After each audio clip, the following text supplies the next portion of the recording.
I think that the team that is most important to talk about in terms of what exactly it is that they're doing is Houston. Houston has both Alperen Sengun, the number 16 overall pick from 2021, and Jalen Green, the number 2 overall pick from 2021, as potential extension candidates until the first day of the NBA season here. Sengun is obviously the one of those two guys that has proven it more in terms of getting an extension. He was, somebody that wasn't quite all-star quality last year, but was probably one of the 20 to 25 best players in the Western Conference as a 21-year-old.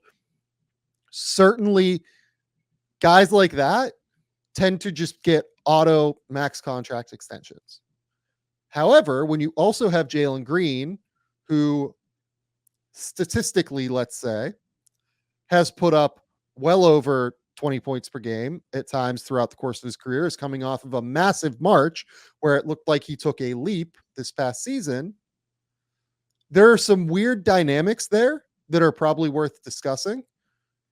There's also Houston's potential cap sheet, which Keith will be able to get into even more than I will be able to, and I'll let him explain that. Where do you think this situation sits? I guess let's just start with an overarching broad look at it.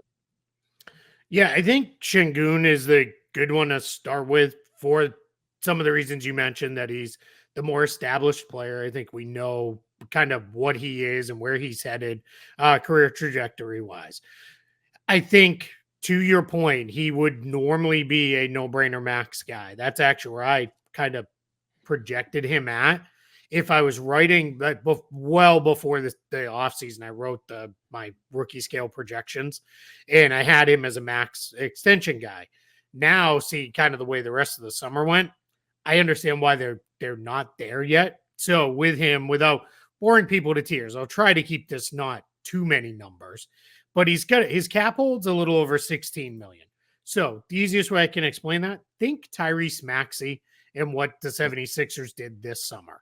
It was, hey, we have this chance to use cap space. The only way we can do that is, can you hold off and not sign an extension? So Maxey waited a year ago, didn't sign an extension. Then this summer signed a full max deal. So I think what the Rockets are going to do with Sengun is, we're going to try to maximize our cap space.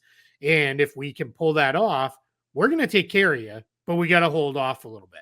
I've had some people push back that maybe isn't a full max guy. I kind of disagree. I think he probably is, especially the 25% of the cap max. I don't think there's a real worry of him being an all NBA guy, so I'm not overly worried about that jumping into the 30% range. So I would give him that 25% of the cap max, but hold off, because then what that does is that allows you to have some cap space this offseason. So that's kind of, I think, where the Rockets' head is at with Alperen Sengun, because that makes a lot of sense to me to kind of try to get there. So, and I can tell you where I have them projected for next year. Right now, I have them at about 30 million in cap space.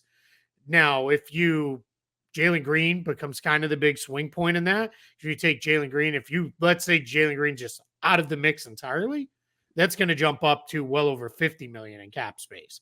And they would be tops of the league, probably by a pretty good margin with that amount of money. And that's still with Sengun's relatively minor cap hold still on the books. So just a little bit of a kind of got to play a little bit here with the Rockets to really see where they're going to go. Yeah. And to your point there about the cap hold situation, that's why I've always kind of wondered. I mean, look, this is the front office that Daryl Morey came from, and we just saw Daryl Morey execute this with Tyrese Maxey, as you said. I've always kind of wondered if a Jalen Green max at a level below his cap hold might actually be the more likely extension, as opposed to the Sengun one. If only because, like you said, they have this potential to have max cap space next summer. Look, I think that Sengun certainly will get a max from somebody, right? My guess is that it will, in all likelihood, very, very strongly likely be Houston. But I wonder if there is some efficacy toward keeping, given how many prospects they have, given that you have Amen Thompson, you have Reed Shepard, you have Jalen Green, you have now an option as a center in Steven Adams, as well as Jock Lawndale, who finished the season quite well, played well in the Olympics. I wonder if they look at it as just simply keeping their options open by not locking in on the Sengun deal now. Having said that, I think that's also why they probably aren't, racing toward doing a Jalen Green extension either. Uh, Jalen Green has had really last season had that great March, but up until that moment, there were plenty of games where he was not closing for the Houston Mhm. Rockets. It was basically whether or not he had it going offensively that night or not. If he didn't, they were fine to not close with him. And that's not the kind of guy typically that gets a $30 million extension per season, which, given what Jordan Poole got, given what Tyler Hero got in terms of the comparable players that he could easily point to statistically and say, well, look, these guys got 30 million. Why shouldn't I get 30 million? I don't know that we see those as great contracts right now Yep. necessarily, but that doesn't matter if you're a player, right? If you're a player, you're thinking, I'm as good as these guys. I should get paid like these guys. So I've always wondered, could they look at a smaller extension? Would Jalen Green be willing to take a smaller extension first and foremost? It's kind of why, to me, like I would have probably moved Jalen Green this summer, seen what was available, and tried to kind of move forward from that relationship without knowing what was actually available on the table. I'm not going to sit here and say they made a mistake, but that probably would have been my strategy. Uh, but I wonder if you could see something like if Jalen Green is willing to take $24 million a year or something like that. That's a deal that lowers the cap hold for next summer, obviously, creates just like a little bit more cap space for them, continues to allow them a lot of optionality moving forward.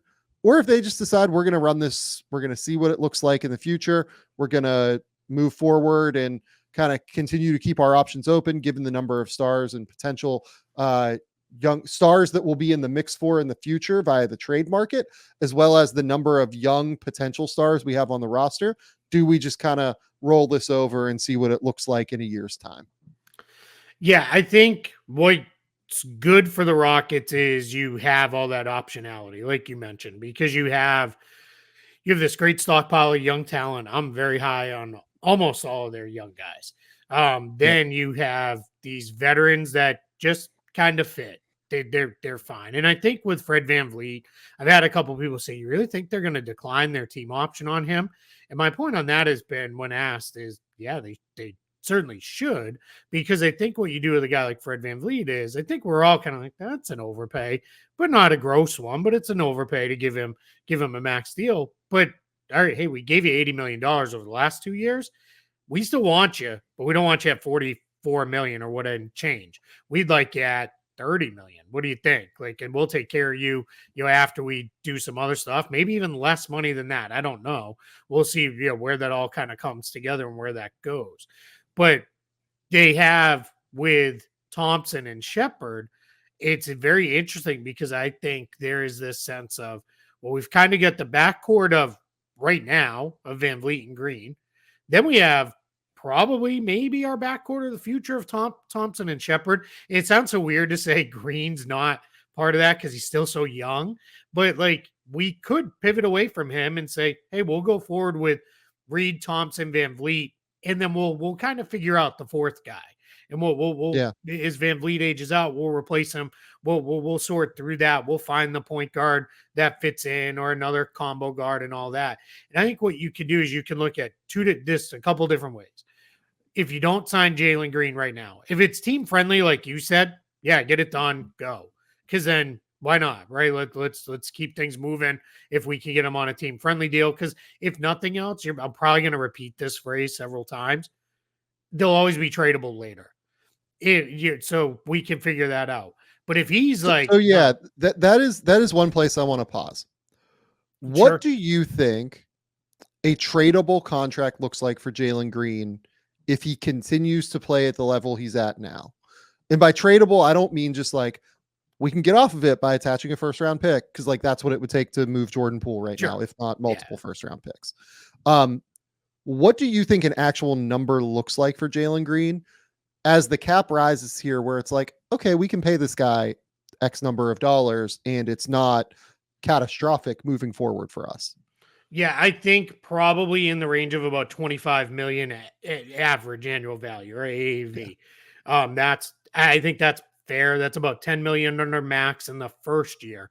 I think because what becomes risky is if he's the Jalen Green who's inconsistent and he's just kind of out there chucking and not playing Yeah. a ton of defense, that turns into somebody's going to look at that and be like, we're going to give this guy $40 million in a couple years. Like, what are we doing? Like, even as the Yeah. cap goes up, I don't want any part of that because let's look at the trouble teams have had. You mentioned two of them, Hero and Poole, but even look at a guy like Zach LaVine, who is far more established. And even there's been no real trade market for him. Now, there's injury concerns. He's a much older player, fully understanding all of that. But there's a sense of he's an offense first guy. And what do we, why do we need him at $40+ million? That's where with Jalen Green. If it's an average of 25, sure. That's probably fine because it's crazy as this sounds, we're not far from 25 million being kind of that's fifth starter, good sixth, seventh Yeah. man territory. And I think at worst, Jalen Green's that level. 15% of the cap is Yep. what that would be about in the third or the second year of his deal. Yep. Right? Like something around that number. So it's to me, 15% is probably fairly movable. I don't know that you might not get a lot of value back from it, but Jordan Poole, for instance, in 2026, 27. So this year, Jordan Poole is making 22% of the cap, basically, right?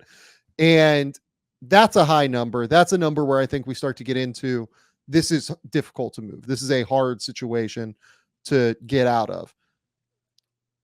The problem with Jalen Green is we don't know what he is yet in year 4.